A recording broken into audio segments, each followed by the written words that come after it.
Got beaten by a superior team today. You can't make mistakes like you did. I thought we played a good 30 minutes in the first half. I thought our defense, did a great job of defending the turnover on the punt. But the second half, offensively, we just didn't get anything going, and defensively, we gave up three really big plays where our coverage didn't rotate appropriately and left the tight end down the middle too many times. And obviously getting the punt blocked, our punter dropped the ball. It wasn't a great snap, but he should have handled it, and you can't make mistakes like that and expect to win a game. They started blitzing. They started jumping from a four-man line to a three-man line, a 3-3 stack, which they hadn't shown that much.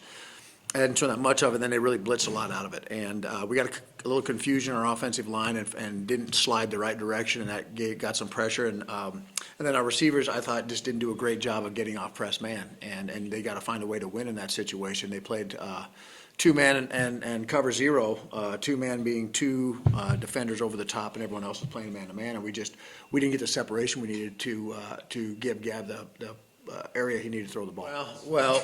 We weren't playing our responsibilities because as they run short motion, we're supposed to rotate our secondary like this, and the backside safety didn't get over the top. And the disappointing thing is we just covered that right in the huddle as we broke the timeout. That hey, now this is a time when they're going to go to the tight end, so it wasn't a surprise that they did it, but we certainly didn't do what we were coached to do on that play, and they executed a great play and obviously took away all the threat of bad field position. It was not a very smart play on our part, and I thought we made when that drive when we had them backed up inside the 1 yard line. I thought that was the drive they drove at 99 yards, and I thought there were three crucial mistakes in that drive. That being one of them, jumping off sides on the field goal, and we just didn't seem to recover after that for whatever reason. And for the last couple games, we played great first halves, but haven't done a great job in the second half. And that's something I told the team that, we got to get that fixed. We got one game left up at Moorhead to get that fixed, and we need to get that done. Well, it did, but if you go back to the first half, our defense actually forced two punts, probably as many as they've had in a half all year. And so I really felt like if we could just get the ball back and score, the mentality of everything changes. And here's the other thing. If it's 4th and 9, it's a little different than 4th and 2. And in that case, I think we had a sack one time. We didn't pick up half on the third down to give us a manageable 4th down. And so your chances of picking that up, I thought, probably if you make third down on 3rd and 8 or higher, if you make 25%, you usually win the game. And given those percentages, I put my percentage on our defense and find a way to stop them. If they don't, it'd be totally out of their character. And I think it's their character that has helped us turn this program around for 2 back-to-back winning seasons, and it's their character that has really helped us change the culture. They came in when we were 2 and 9, and the next year we go 8 and 2, and this year we have a chance to win 7. And so overall, I couldn't be more proud of the senior group, and so it'd be very uncharacteristic for them not to. Now, we're beaten up. We're not the same team we were in August due to a number of injuries on both sides of the ball, and so we'll see what we can patch together and put on the field when we get up to Moorhead. But as far as the energy in practice hasn't waned at all. We modified practice list last week to go on Thursday evening rather than the morning, and our kids really responded. And I thought the way we played the first half, we really responded. But we've got to find a way to make better adjustments on both sides of the ball at halftime and make sure that we can adapt to the adjustments they're making so that we can convert those into points on offense and stops on defense. Let's wait to see what kind of game plan. Both he and Gav have unique skills for themselves. Pick's a little bit better runner. Gav is a much better thrower and a much better reader of the defense and that stuff. So it's going to get down to what our game plan calls for, given what Moorhead does defensively.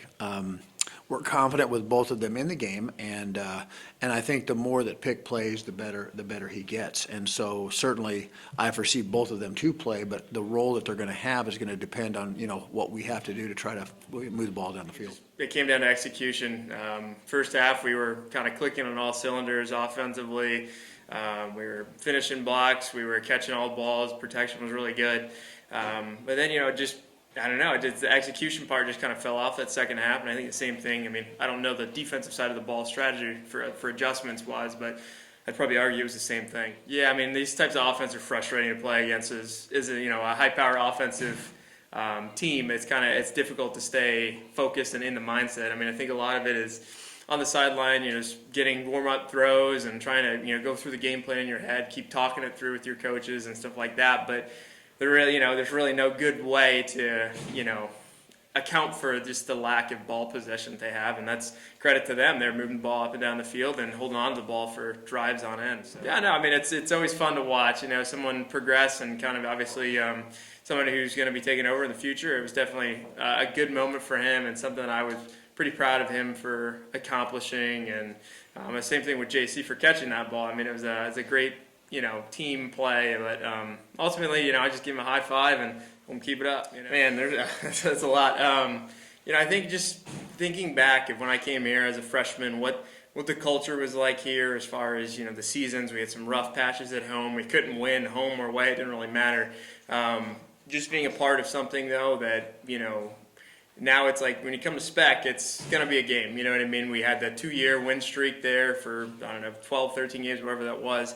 I think spec definitely now is a place that it's difficult for people to come in and play. And it's kind of nice to be able to say, my class and in last year's class and the ones prior to, kind of we're building upon that. And now we're finally at a place where we feel that spec is home and somewhere that, we feel that we have an advantage to play at. So we're a very competitive group and a very hungry group. I mean, you think about it, this group has gone through a death of a player, hurricanes, you name it. This is kind of the old wily veteran group that's been battle scarred, and I think for pride's sake, the program's sake, where we've come, it's definitely we're definitely going to lay over and die from that. We weren't shocked that they were going to do that. They've done that all year. I think they've only punted like 14 times. So, but I mean, no, as an offensive player, it's difficult to watch. You think you're going to get the ball back. And just extends drives, and defensively, I'm sure the same mindset there. It can't be an easy task. Normally you stuff them fourth down, you're getting off the field.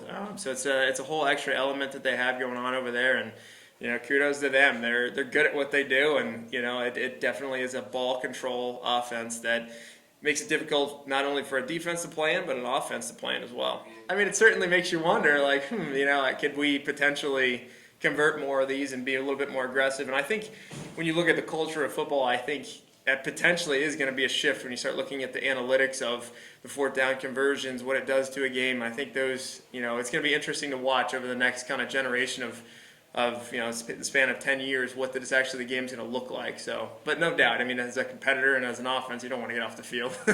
Yeah, I mean, they throw a lot at you, so, I mean, it's tough on everyone on the defense. I don't think you can't blame one person. I mean, a lot of guys messed up, including myself. But, yeah, they throw a lot at you, so, I mean, there's only so much you can do. They're a great offense, so you can't really get mad as a defense. We gave our heart out. I'm proud of the way we played. Just didn't work out for us today. Yeah, I think that kind of goes back to the last statement. I mean, they throw so much motions at you, misdirection to where we're coming downhill to play the run, and then guys just get let free. I mean, we've gone over it over practice, but when it's in the game, it's a different story. So it's things you wish you could correct, but it is what it is. They're a great offense, like I said. We kind of just have to man up on defense. I think we did a great job of playing hard and playing fast. So I thought we played great. We just kind of missed assignments on the passes and on some runs, and that's why we lost. Yeah, it's been a long journey. I know Coach Hughes talking to us yesterday kind of alluded at it. Coming from a 2-9 team my sophomore year to 8-2, and now still a winning season. Obviously, we wish we would have won some more games, but it's been a crazy journey. It goes by fast. I'm thankful for my coaches, my teammates. I love them to death, and I wouldn't rather win with another squad. So I'm thankful.